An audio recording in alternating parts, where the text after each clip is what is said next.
Hi అండి. ఇప్పుడు మనం ఒక గెస్ట్ ఇంటికి వెళ్తాం. వాళ్ళ ఇంటిని వాడతాం, వాళ్ళ బాత్రూమ్ వాడతాం, వాళ్ళ బెడ్రూమ్ వాడతాం, వాళ్ళ డైనింగ్ టేబుల్ వాడతాం.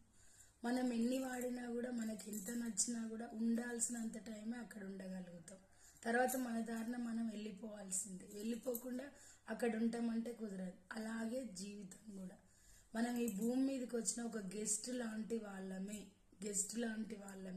100% ఒక గెస్ట్ లాంటి వాళ్ళమే. మనకి ఎన్నైనా ఉండొచ్చు, మేడలు ఉండొచ్చు, మిద్దెలు ఉండొచ్చు, మనకి ఎన్నో రకాలు ఉండొచ్చు. కానీ వెళ్ళాల్సిన టైం వస్తే వాటన్నిటినీ వదిలిపెట్టి నువ్వు వెళ్ళిపోవాల్సింది.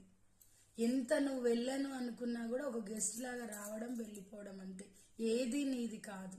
అలాంటప్పుడు కొంచెం మంచితనం కలిగి ఉండాలండి. ఎవరైనా సరే ఒకసారి కాకపోయినా ఒకసారన్నా మంచితనం కలిగి ఉండాలి. Boy friends.